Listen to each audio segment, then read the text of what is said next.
BA programme history semester है हमारा पहला, और इसका 8वां यूनिट जो है हमारी यूनिट 8, इसका ये तीसरी वीडियो है, यानी कि थर्ड पार्ट है 8वीं यूनिट का, मौर्योत्तर काल।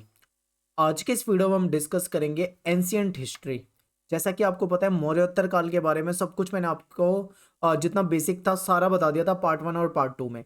अब केवल यहाँ पे हम बात करेंगे सामाजिक इतिहास और कुछ धार्मिक और स्थापत्य कला वाले पॉइंट जो बच रहे थे वो उसको पढ़ेंगे, और यहाँ पे हमारा चैप्टर जो है पूरा कंप्लीट हो जाएगा और यहीं से हमारा सिलेबस भी कंप्लीट हो जाएगा। ठीक है, तो देखते हैं सबसे पहले टॉपिक जाति और वर्ण। यहाँ पे हम क्या पढ़ रहे हैं? सामाजिक इतिहास। तो जाति और वर्ण समझिए। देखिए, इस काल में 4 वर्ण और 4 आश्रम ब्राह्मणवादी विचारधारा के धार्मिक स्तंभ बन गए थे। 4 वर्णों के बारे में हमने लास्ट वीडियो में भी पढ़ा था, ब्राह्मण, क्षत्रिय, वैश्य और शूद्र। और हमने ये भी जाना है कि इनके जो कार्य होते थे वो अलग अलग होते थे, इसमें हम डीप में नहीं जाएंगे। पर हमने 4 आश्रम या चतुर आश्रम व्यवस्था के बारे में बिल्कुल भी डिस्कस नहीं किया था, तो इसको आपको बहुत ध्यान से समझना है। देखिए, 4 आश्रम, आप ये लगा लो कि उस समय की बात है कि मनुष्य को ऐसा माना जाता था कि मनुष्य 100 साल तक जी जाता है लगभग। यानी एक वर्ष, एक व्यक्ति की आयु लगभग 100 वर्ष होती है। ठीक है, अब यहाँ पे ये मत समझिए कि सभी व्यक्ति 100 वर्ष जीते हैं। हो सकता है किसी की मृत्यु 2 साल में ही हो जाए, हो सकता है कोई 100 से ऊपर भी जी जाए, लेकिन एक एवरेज बात करें तो 100 वर्ष तक एक व्यक्ति जी जाता था, उस समय की बात है ये। तो क्या हुआ था कि जीवन जो था उसको 4 हिस्सों में बांट दिया, यानी 100 वर्ष का जीवन है तो उसको हम 4 हिस्सों में बांट देते हैं, 25 25 25 करके। ठीक है, समझिए इस चीज को, 25 25 25। और ये जो आश्रम की बात होती है, तो यहाँ पे ये जो 4 हिस्सों में जीवन बांटा है, तो पहला जो हिस्सा होता था उसको बोलते थे ब्रह्मचर्य अवस्था। ठीक है, इसको बोलते थे ब्रह्मचर्य आश्रम। दूसरा जो था इसको बोलते थे गृहस्थ गृहस्थ आश्रम। फिर है वानप्रस्थ आश्रम, और चौथा जो था इसको बोलते हैं संन्यास आश्रम। इस तरीके से जीवन बटा हुआ था। अब देखो, जो बच्चा जब जन्म लेता है जीरो की आयु में, जीरो से लेके जो 25 वर्ष का जो काल था, उसका जो समय होता था, ये ब्रह्मचर्य का समय माना जाता था। इसमें क्या होता था, जो बालक होता था वो क्या करता था, गुरुकुल जाता था, अपने गुरुओं से शिक्षा लेता था, माता पिता से सीखता था। फिर इस ये जो काल होता है ये प्रशिक्षण का काल होता है। इस समय में वो जीवन कैसे जीना है, ठीक है, शिक्षाएं ग्रहण करता था। तो इस तरीके से ये 25 वर्ष की आयु तक ब्रह्मचर्य की आयु मानी जाती थी। इसमें किसी भी स्त्री के साथ किसी भी प्रकार के संबंध जो थे वो सही नहीं माने जाते थे। तो ये ब्रह्मचर्य वाली अ, आयु कह लो या फिर आश्रम कह लो। लेकिन जब ये 25 वर्ष का आश्रम ये वाला खत्म हो जाता है, उसके बाद इंसान क्या करता है, शादी ब्याह करता है और घर बसाता है, अपने परिवार के साथ रहता है। तो इसे बोलते हैं गृहस्थ आश्रम, यानी कि 25 से लेके 50 वर्ष की आयु तक लगभग वो गृहस्थ आश्रम में जीता था।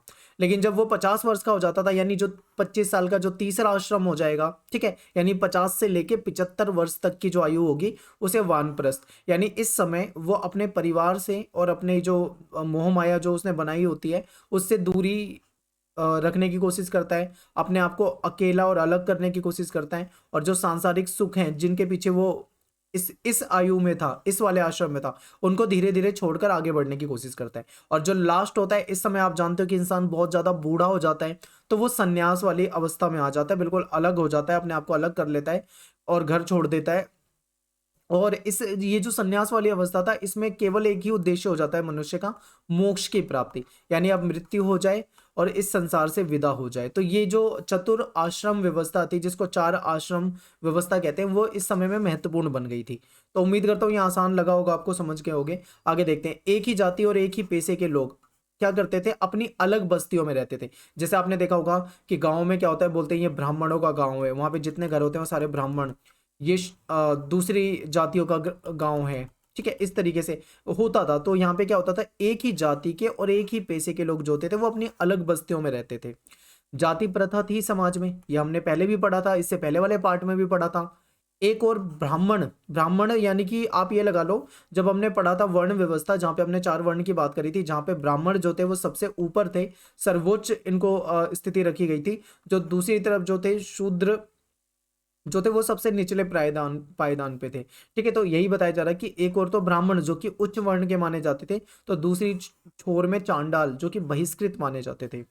इस काल में भगवान विष्णु धर्मसूत्र में सॉरी, इस काल में विष्णु धर्म सूत्र में अस्पृश्य शब्द का उल्लेख होता है। अस्पृश्य शब्द आप जानते हैं कि जिसको छूने योग्य नहीं माना जाता है, ठीक है, छुआछूत आपने सुना ही होगा, ये शब्द भी मिलता है इस काल में। चांडाल के बारे में भी हमने पढ़ा। चांडाल जो होते थे ये क्या होते थे, ये जब कोई व्यक्ति की मृत्यु हो जाती थी तो उसकी अंत्येष्टि करते थे, यानी अंतिम जो भी होता है प्रोसेस उसे करते थे। चांडाल जो होते थे वो शव को यानी लाश को ले जाने का काम करते थे, शव को जलाने का काम करते थे। इनको जल्लाद भी कई जगह पे आपको लिखा मिलेगा। ये लोग जो होते थे ये फेंके हुए कपड़े यूज करते थे, बर्तन का इस्तेमाल करते थे, ठीक है, लोहे के आभूषण वगैरह पहनते थे। मनुस्मृति तो ये कहती है कि इनको गांव के बाहर रहना होता था। ये इनको बहुत ही मतलब घृणित नजरों से देखा जाता था, इनको छूना भी पाप समझा जाता था। ऐसी स्थिति थी इनकी। अन्य लोगों की थाली में तो ये खाना भी नहीं खा सकते थे। समाज जो होता था, सामाजिक बहिष्कार और समावेश का सिद्धांत साथ साथ चल रहा था समाज में, यानी समाज में एक तरफ समावेश भी हो रहा था तो दूसरी तरफ बहिष्कार भी हो रहा था। जो कुछ जातियों को निम्न जाति माना जाता था उनको बहिष्कृत भी किया गया था। समाज में महिलाओं की स्थिति, पितृसत्तात्मक समाज, ये भी हम डिस्कस कर चुके हैं पहले से। पितृसत्तात्मक समाज, यहाँ पे पुत्र को सर्वश्रेष्ठ माना जाता है, बेहतर माना जाता है, और पुत्री को उतना बेहतर नहीं माना जाता है, ठीक है। यहाँ पे पितृसत्तात्मक समाज है, और जब जैसे पिता के बाद उसकी संपत्ति उसके पुत्रों में बढ़ती है, ना कि उसकी पुत्री में। तो इस तरीके की सामाजिक व्यवस्था थी। इस तंत्र में क्या होता था, महिलाओं को हीनता और अधीनता बढ़ी। पितृसत्तात्मक समाज में हमेशा महिलाओं को दबाया गया और पुरुषों को हमेशा महत्व दिया गया, तो महिलाओं में हीनता और अधीनता बढ़ी। उनकी जनन क्षमता को हमेशा निर्धारित किया जाता था, नियंत्रित किया जाता था। स्त्रियों की अपेक्षा पुत्र को अधिक महत्व दिया जाता था, ये हम जान चुके हैं पहले ही। नारियों को धार्मिक ज्ञान से और ऐहिक जो ज्ञान होता है उससे दूर रखा जाता था। और जो संपन्न घर की, जो अमीर घर की जो महिलाएं होती थी, उनको घरेलू मामलों तक सीमित वो जो थी वो धीरे धीरे घरेलू मामले तक सीमित होती गई और अपने पुरुषों पर ही वो निर्भर होती गई। तो ये समाज में उस समय में महिलाओं की स्थिति है। बाल विवाह भी होते थे। विधवाओं पर तरह तरह की वर्जनाएं यानी कि तरह तरह की बंदिशें या फिर बैन प्रतिबंध लगाए जाते थे, ठीक है, तरह तरह की बंदिशें लगाई जाती थी। ग्रंथों से ऐसा भी पता लगा है कि नारियों को संपत्ति माना जाता था। उनके छात्र कई जगह पे शूद्र जैसा व्यवहार हुआ है, इसके बारे में भी जिक्र मिलता है। इन्हें विरासत में मिली संपत्ति से वंचित रखा जाता था। जैसा कि मैंने आपको बताया, पितृसत्तात्मक जो समाज होता है वहां पे जब पिता की मृत्यु होती है तो उसके बाद उसकी जो संपत्ति होती है वो उसके पुत्रों में बांटी जाती है, ये हमने पढ़ा था। और इसमें जो पुत्री होती है उसको नहीं दिया जाता। तो वही बताया जा रहा है कि जो विरासत है, विरासत में मिली जो संपत्ति है उसमें जो स्त्री होती है उसको उससे वंचित रखा जाता है। उत्तराधिकार पिता के बाद पुत्र को प्राप्त होता था। विवाहित महिला जो है उसको जो, लेकिन विवाहित महिला को जो उसके शादी के समय यानी जो विवाह जो हो रहा हो उस समय जो उसे गिफ्ट मिलते थे, उपहार मिलते थे, उस पे महिला का अधिकार होता था, ठीक है, क्योंकि इसको स्त्री धन कहा जाता था। ये भी आप 12th क्लास में ये सारा आप पढ़ चुके हो पहले से, मनुस्मृति वगैरह ये सब आपने वहां पे पढ़ा था। आगे बात करते हैं तीसरे पॉइंट पे, धार्मिक अनुष्ठान के बारे में। तो देखिए, मौर्योत्तर काल में व्यक्ति, परिवार और समाज के स्तर पे धार्मिक अनुष्ठान की भूमिका धीरे धीरे बढ़ रही थी। अधिक से अधिक धार्मिक अनुष्ठान होने लगे थे। उच्च जाति के जो गृहस्थ लोग थे, यानी गृहस्थ लोग जो अपनी शादी ब्याह करते हैं, परिवार के साथ रहते हैं, ठीक है, उनके लिए पंच महायज्ञ नाम का सरल अनुष्ठान निर्धारित किए गए थे। इनको ये यज्ञ कराने होते थे। इस काल में कई मंदिरों का निर्माण हुआ है, कई मंदिरों के साक्ष्य मिले हैं, सबूत मिले हैं, और धार्मिक अनुष्ठान के बारे में इतिहासकार द्वारा कई सारे सबूत प्रदान किए गए हैं, ठीक है, उन्हें कई सारे सबूत मिले हैं। तो ये तो था भाई सामाजिक। अब बात करते हैं मौर्योत्तर काल जो था, इसमें सांस्कृतिक इतिहास के बारे में जिक्र करते हैं। तो देखिए, मौर्योत्तर काल में वैसे धार्मिक विश्वास और आचरण जो थे काफी तेजी से बढ़ रहे थे, जिसको आज के समय में हम हिंदू के नाम से जानते हैं, हिंदू धर्म के नाम से जानते हैं, ठीक है। तीन मुख्य जो ईश्वरवादी मत हैं, जैसे भगवान विष्णु, भगवान शिव और शक्ति, यानी कि जो माता के रूप में पूजी जाती हैं, पूजा अर्चना के रूप में होती थी इनकी, यानी तीन मुख्य जो ईश्वरवादी मत हैं, विष्णु, शिव और शक्ति, ये महत्वपूर्ण था। इनकी पूजा अर्चना की जाती थी। लोग जो थे वो सर्वोच्च ईश्वर पे हमेशा विश्वास करते थे और इनके साथ ही साथ अन्य देवताओं पे भी विश्वास करते थे। अब देखो, तीनों देवता आप इनको त्रिदेव के रूप में भी देखते हैं, त्रिदेव ब्रह्मा विष्णु महेश, तो ये घनिष्ठ रूप से जुड़े हुए हैं। अब इन तीन देवों में देखिए, ब्रह्मा जो है इनको सृष्टा माना जाता है, कहा जाता है कि इन्होंने सृष्टि की रचना की है, ठीक है, रचना की। विष्णु जो है उनको पालक माना जाता है, सृष्टि को पालना। शिव जो है उनको संहारक माना जाता है कि जब भी कोई पाप वगैरह या कोई ऐसी बुरी शक्ति होती है तो संहार करते हैं इनका। तो ये तीनों पॉइंट भी आपको यहाँ पे याद रखना है, ठीक है। भगवान जो ब्रह्मा है उन्होंने सृष्टि की रचना की है, विष्णु जो है उसके पालक माने जाते हैं, भगवान शिव जो है वो संहारक माने जाते हैं। तो ये पॉइंट आपको यहाँ पे ध्यान रखने हैं। और जो शक्ति शक्ति के रूप में आप जो देवी होती हैं जिनकी पूजा की जाती है उनको भी देखिए। शक्ति भी अपने विभिन्न रूपों में, जैसे दुर्गा माँ के रूप में, काली माँ के रूप में, भद्रकाली और लक्ष्मी माँ के रूप में, ठीक है, ये भूमिका निभाती हैं। तो ये पॉइंट आपको याद रखने हैं। 10 अवतार के बारे में आपने पढ़ा होगा, वैष्णव। इसमें क्या होता है कि ऐसा माना जाता है कि जो भगवान विष्णु हैं वो 10 अवतार के रूप में, उनके 10 अवतार के बारे में बताया गया है। और कहा जाता है इसमें किसके पीछे एक कहानी है कि जैसे जैसे मतलब धरती पे पाप बढ़ेगा, तो ऐसे में उस पाप को समाप्त करने के लिए, हिंसा और अत्याचार को समाप्त करने के लिए भगवान विष्णु जो है वो अलग अलग अवतार के रूप में जन्म लेंगे। ठीक है, अवतार, यही 10 अवतार की बात यहाँ पे होती है। इस काल तक वासुदेव कृष्ण का अवतार सबसे अधिक लोकप्रिय बन गया था। गीता जो आप पढ़ते हैं, भागवत गीता, श्रीमद् भागवत गीता, जो कि हिंदू धर्म का सबसे महत्वपूर्ण ग्रंथ माना जाता है, ये इस गीता को उपदेशक माना जाता है। ठीक है, ये जो गीता है ये इसी काल की रचना है। और गीता जो हिंदू धर्म शास्त्रों में सबसे महत्वपूर्ण है वो इसी काल की रचना है, इसी समय की। इस काल में जो पूजा है, यानी जो पूजा पाठ है, ये धर्म की मुख्य विशेषता बन गई थी। पूजा पाठ जब की जाती थी, अनुष्ठान यज्ञ जब किए जाते थे, तो उसमें फूल, फल और कपूर कपूर देवता को अर्पित किया जाता था। ठीक है, आप आज भी देखोगे अगर हम पूजा कराते हैं तो उसमें हम फूलों का इस्तेमाल करते हैं, फल चढ़ाते हैं देवता को, कपूर जलाते हैं। ठीक है, कपूर का इस्तेमाल करते हैं, ये हम देवता को अर्पित करते हैं। अनुष्ठान के इस नए रूप में की दो विधियां थी। एक तो देखिए मूर्ति पूजा, क्योंकि कई सारी इस समय की मूर्तियां मिली हैं और मूर्तियों के जो साक्ष्य मिले हैं, तो इससे पता लगता है कि भाई मूर्ति पूजा होती थी। और दूसरा, कई सारे बड़े बड़े मंदिर का निर्माण हुआ था, तो हम कह सकते हैं कि मंदिरों में भी पूजा अर्चना की जाती थी। ये दो विधियां जो हैं ये महत्वपूर्ण हो गई थी। इस काल में इन दोनों विधियों के सबूत मिले हैं। भगवान शिव की पूजा उनके लिंग अवतार के रूप में की जाती है। अब देखिए यहाँ पे शिवलिंग को लेकर बहुत सारी भ्रांतियां होती है लोगों के बारे में, वो गलत समझते हैं और शिवलिंग को कई बार वो प्राइवेट पार्ट के रूप में देखते हैं, जो कि एक बहुत बड़ी भूल है।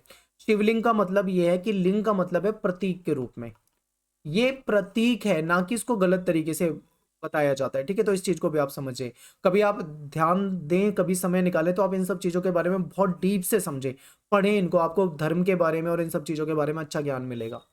अब देखिए ईसा पूर्व दूसरी सदी में मथुरा में शिवलिंग और मानव के रूप में शिव के चित्रण के आरंभिक उदाहरण मिलते हैं। ठीक है, मानव रूप में इनके चित्रण की बात भी की गई है। इस काल में कुछ परिवर्तन और भी हुए बौद्ध धर्म के अंदर देखने को हमें मिलते हैं। आपने देखा कि बौद्ध धर्म जो था भगवान बुद्ध की मृत्यु के बाद संप्रदायों में, दो हिस्सों में बट गया था। आपने इसमें हीनयान और महायान के बारे में पढ़ा होगा, और इसमें धीरे धीरे क्या हो रहे थे, कई परिवर्तन होने लगे थे। ठीक है, तो यहाँ पे इस समय में बौद्ध धर्म में भी कुछ परिवर्तन दिखे, दो हिस्सों में ये बढ़ता गया था। और बौद्ध साहित्य जो थे, जो कभी पाली भाषा में ज्यादा मिलते थे, वो धीरे धीरे वो संस्कृत में, यानी उस उनमें भी संस्कृत भाषा का प्रयोग अधिक से अधिक होने लगा था। जैन धर्म की बात करें, उसमें भी काफी बदलाव आपको दिखेंगे कि ये भी दो हिस्सों में बटा है, दिगंबर और श्वेतांबर। दिगंबर जो होते हैं ये नग्न अवस्था में रहते हैं, यानी ये नंगे रहते हैं, कपड़े नहीं पहनते हैं, वस्त्र धारण नहीं करते हैं। जो श्वेतंबर होते हैं, वो श्वेतंबर क्या करते हैं, श्वेत वस्त्र धारण करते हैं, यानी सफेद कपड़े पहनते हैं। मौर्योत्तर काल में मंदिर संस्कृति और उससे संबंध अनुष्ठानों का विकास हुआ। ठीक है, मंदिर संस्कृति और से संबंधित अनुष्ठान का विकास हुआ। बहुत सारे मंदिर इस काल के मिलते हैं हमें, बहुत सारे साक्ष्य मिले हैं और बहुत सारी मूर्तियां पाई गई हैं इस काल में। तो ये भी आपके लिए महत्वपूर्ण हो जाएगा। अब थोड़ा सा लिटरेचर के बारे में बात कर लेते हैं, यानी इस समय का साहित्य। तो 200 ईसा पूर्व से 300 ईसवी तक कई सारे साक्ष्य मिले हैं। और लगभग इन 500 वर्षों की अगर हम बात करें तो कई सारे साहित्य की रचना हुई है। इस काल में महत्वपूर्ण साहित्य की रचना हुई है। इस अवधि में महाभारत आप देखोगे, रामायण की रचना हुई है, मनुस्मृति आप देखते हो जो कि 200 बीसी से 200 एडी के बीच है। मनुस्मृति भी एक महत्वपूर्ण ग्रंथ इस समय का हो जाएगा। ये सब इसी काल के दौरान के हैं। ठीक है, लगभग 500 वर्षों के बीच के। अन्य रचनाएं देखो, वैसे तो रचनाएं बहुत सारी है, पर मैंने यहाँ पे सबके नाम नहीं लिए, मैंने केवल मेन मेन के लिए। अगर आप बहुत ज्यादा रचनाओं के नाम देखना चाहते हैं तो आप जो आपकी किताब है उसमें देखिए, बुक में देखिए, आपको बहुत सारी रचना मिलेंगी। तो चलिए देखते हैं। मीमांसा सूत्र हो जाएगा, ब्रह्म सूत्र, न्याय सूत्र, महाभाष्य, कामसूत्र, चरक संहिता, सुश्रुत संहिता, अर्थशास्त्र के कुछ भाग। अब आप कहोगे अर्थशास्त्र तो मौर्य काल के समय का है, लेकिन उसके बाद के कुछ भाग जो है वो भी इस काल में लिखे गए हैं। तो आपको ये समझना है अर्थशास्त्र के पूरा अर्थशास्त्र नहीं, उसका कुछ भाग, ये सभी जो रचनाएं हैं ये इन्हीं महत्वपूर्ण समय की रही है कि लगभग 500 वर्ष का जो काल है इसके बीच में, ठीक है। 200 200 बीसी से लेकर 300 एडी तक का जो लगभग ये 500 वर्ष का जो काल रहा है, इसके बीच की अगर हम बात करें तो इसमें बहुत सारे साहित्य की रचना हुई है। स्थापत्य कला देख लेते हैं, हमारा लास्ट पॉइंट है इसका। स्थापत्य कला में देखो, आपको पता है कि स्तूप बहुत ज्यादा मिले थे बौद्ध ग्रंथ के, बौद्ध धर्मों के यहाँ पे। तो तोरण द्वार हो गए, जंगले हो जाएंगे, स्तूप हो जाएंगे, चैत्य हो जाएंगे, विहार हो जाएंगे, बहुत सारे मंदिर, ठीक है। ये सारी संरचनाएं जो हैं इस समय में मिली है और इसे संरचनात्मक कला कहा जाता है। मौर्य काल की कला की बात करें तो मौर्य काल की जो कला होती थी वो राजशाही और शाही होती थी, लेकिन अगर मौर्योत्तर काल, बाद के काल की बात करें तो यह आम जनता को प्रतिबिंबित करती थी, ठीक है, बाद वाली कला। इसकी प्रकृति पूर्ण रूप से मुख्यतः धार्मिक हो रखी थी, और मुख्यतः कौन सा धर्म? बौद्ध धर्म, ठीक है। और यहाँ इस समय में बहुत सारे प्रस्तर से निर्मित मंदिर मिले हैं, मूर्ति कला के तहत कई सारी मूर्ति मिली है, तो इसीलिए इसको प्रस्तर निर्मित मंदिर और मूर्ति कला की अवधि के रूप में देखा जाता है। मौर्योत्तर काल की अगर हम बात करें तो मौर्योत्तर काल बौद्ध वास्तुकला के उत्थान का काल माना जाता है, क्योंकि इस समय में बौद्ध वास्तुकला की बहुत सारी चीजें मिली हैं, बहुत सारे स्तूप मिले हैं, ठीक है, अलग अलग आकार के स्तूप मिले हैं देश के अलग अलग हिस्सों में। तो इसलिए ये बौद्ध धर्म के नजरिए से भी बहुत ज्यादा महत्वपूर्ण काल माना जाता है। तो यहाँ पे हमारा ये जो था पार्ट हमारा था ये थर्ड, और यहाँ से हमारा ये जो है ख़त्म हो जाता है सिलेबस।